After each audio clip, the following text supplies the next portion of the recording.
मी चाललेली एका बर्थडे सेलिब्रेशनसाठी. माझ्याकडे 2 ऑप्शन आहेत ड्रेसचा. पहिला तर हा पिंकवाला, दुसरावाला पण पिंकवालाच आहे. दोन्ही पिंकवालेच आहे, पण समजेना कुठला. मग शेवटी हा चॉईस केला. पटकन मी ट्रान्झॅक्शन करून वेअर केलेला आहे. आणि त्यानंतर माझं चाललं की कानातलं कोणतं, म्हणजे इयरिंग्स कोणते वेअर करू.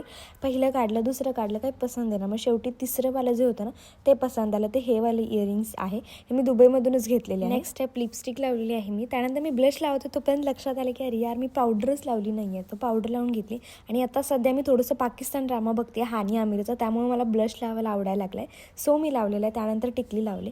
त्यानंतर माझं हेअरस्टाईलचं चाललेलं की मिडल पार्टिशन करू की साईड पार्टिशन करू. दोन्ही मला काही पसंत येईना. मग शेवटी विचार केला की राहून देतो, मिडल पार्टिशनच करते. आणि मग तशीच मी हेअरस्टाईल केली. आणि इथं माझा ऑल ओव्हर जो लुक आहे ना तो कंप्लीट झालेला आहे. मी ओढणी पण घेतलेली आहे. खरं तर आता आम्ही ना लेट झालो होतो खूप. मग तसंच पटकन आवरलं आणि मग आम्ही तिथून निघालो. डेस्टिनेशनवरती पोहोचलो. मग पुन्हा सेलिब्रेशन वगैरे केले, जेवण वगैरे केलं आणि मग तिथून माघारी आलो. अनरेडी पण मी सोबतच होत आहे. पहिल्यांदा केस विंचरून झाल्यानंतर ब्रेड बनवली आणि फेस वॉश केला, कारण आज ब्लश पण लावला होता. मग पुन्हा टिश्यून वगैरे पुसून घेतलं आणि आता मी चालले झोपायला. बाय. व्हिडिओ कसा वाटला मला हे नक्की सांगा.